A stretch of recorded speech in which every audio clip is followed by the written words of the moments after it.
This is the Turtle Beach Recon Cloud. This is an iteration and or upgrade over the previous Turtle Beach Recon controller. Be sure to like the video, subscribing is great as well. So this goes a little bit more wild.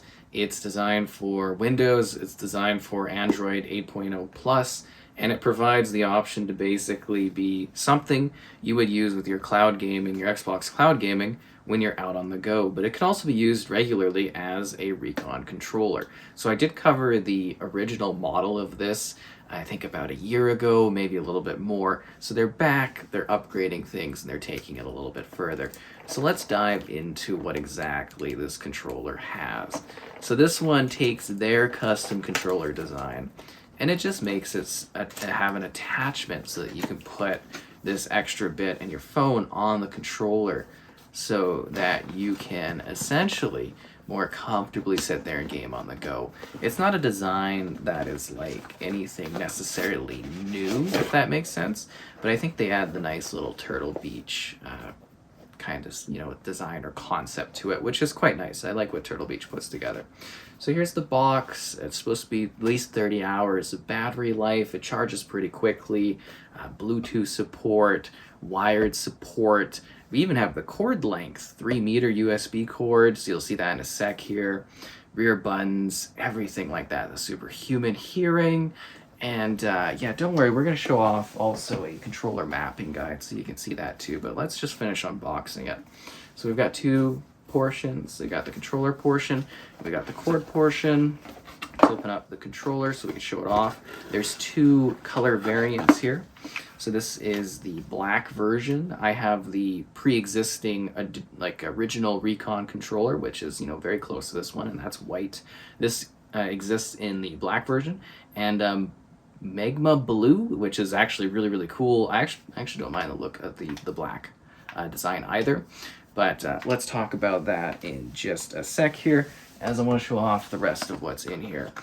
So you get a quick start guide, you just get some papers in there, and then we've got the other portion down below.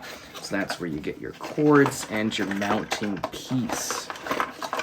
So let's talk about that first here. So we got the cord very nicely set up, very long. One thing I always praise Turtle Beach for, except for some of the recent headsets, I need to get better at that, lengthy cords. Like this is very lengthy, very versatile. It's got good movement to it, USB-C. It's very much designed for length and distance, which I think is fantastic. Then we've got our mounting piece at the top. Your phone sits nicely in here. Note how this opens up to support different types of phones. Again, this is focused on Android support. It's got a little base plate here that goes up and down. This part here, you unscrew these and then you're able to adjust them. I've actually got it set up at a good angle for my phone, so I'm not going to adjust it. And then you've got a little part here where you screw it into the top of the controller. So let's grab the controller here and let's quickly just show this off. So you can see at the top there's a little input spot. You just kind of nestle this in here and then you'd screw it in, and you can see that it would be attached very nicely for ultimate good comfy viewing while you're playing your game on the go. Your phone would be right up here, you would see it, you'd be able to do your controller action. Very easy, super simple. Some of these cords or these attachment pieces and some of these controller attachments are very convoluted and have to work with existing controllers that are already designed. Because Turtle Beach is doing this themselves, they're able to design their controller to more easily support this sort of thing, and obviously with a battery life of 30+ hours, it's baked in. So I'm going to just show a quick little clip of the existing video just because I did it perfectly of how to map your controller. So this is for mapping your controller. This is what we were talking about here. So first off, you're going to select mode. What we're wanting to do is see that the highlighted controller is highlighted. Then we're going to select our profile, which is the top, and then we're going to hold down the button, and then it's going to give us this prompt, and then we can select something like the paddle back here, select what we want it to be, and then hold down the select button again, and that will save our particularly mapped profile. Pretty easy going, and then that's basically it in regards to mapping your controller options, and then this will become another LB as we kind of shown off there in the example. So that's mapping your controller. I think that pretty much summed it up very easily and nicely for you. I did it perfect the first time. Same controllers, same concept. Didn't think I needed to do it again. So let's talk about the controller a little bit more in depth here. It's a nice, comfy design. The grips are nice, but it's a little tougher and a little more like strict. I don't know if it's perfectly as ergonomic as the usual Series X, Series S controller design, but at the same time, it's quite nice and it's good for on the go, because this is something I think, you know, you could take some hits on this, because this is something where you're doing the cloud gaming, you're very likely going to be heading out into the real world to play your games through the cloud. This can also be used as just a regular controller too. You don't have to do the cloud stuff. See how it's detached and it's just like a regular controller? You can use it that way. You want a black Recon type controller, go for it. It's got the the superhuman hearing element. It's got the EQ preset modes. It's got a bunch of different buttons and options at the bottom. Like I said, the Bluetooth, the wireless. You can do it wired. There's your spot for your headset. You got your spot at the top for the USB-C port, and you've got your different buttons. I also like that while it does make some noise, I do personally find this to be a lot quieter than the Series controller, which is something I'm really annoyed about with that controller. But it's nice. It's got all your buttons. It's got your start, your back. It's got your share button. It's got your triggers. It's got your bumpers. And I think these might even be a little bit more long-term or versatile than even Series controllers, because those ones tend to have some bumper issues, I've noticed. Still better than they were in the Xbox One era, but still, I think they have improvement to go. It's got the nice grippy sort of thumbsticks. It's got a pretty tactile D-pad, which is nice, your traditional buttons, and then of course the different modes and selects. You can change your volume, your chat at the top.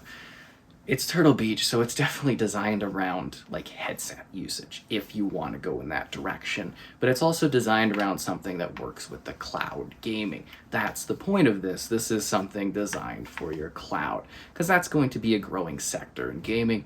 And if you are looking for something that is already compact, designed specifically for your phone, you're good to go here. Because I think that's a big thing a lot of people don't think about with the controllers, is the fact that like when you add these other little, you know, brackets and stuff, that's like a, you know, your phones are expensive now. Mine's like a $2,000 phone. So you gotta like, yeah, Canadian, right? So you gotta have something sturdy, and with it being more built in and stuff, like not saying any of the other clips I've used aren't great, but having it with a controller built with that in mind, I think helps a lot. So yeah, it's pretty good. I think it's, you know, sturdy. I think it's going to be long lasting. I think if you drop it when you're out on the go, it's not going to be too bad. I like the design of it. It's comfy enough. It's good for gaming. You can sit there, you can play. The cloud connection's nice. You can play it with your Android there. Nice and easy setup. I mean, that's more if you want to do like, you know, the charging and the blue. You get what I'm talking about in regards. It's just built for Android in mind. Also works for Windows. So if you want to play it, you know, with any of your devices that are PC out on the go, it's good for that as well. So I would say I'd give this an 8.2 out of 10. You can read my full review in the description below. I think this is a nice improvement over what happened and came before. It's just a nice little tweak to change to the formula, not changing things too much, but enough that, you know, this is something that is good for cloud gaming, good for long-term gaming out on the go or even at home. I think it's versatile, and I think it offers a good way to play, and I think Turtle Beach should continue iterating, changing, and adjusting their controllers further in the future, because I think they're onto something, offering a nice alternative that does this sort of thing for the Xbox cloud gaming, or even the regular Xbox gaming ecosystem in general, because I do imagine this is going to be pretty forward compatible as well.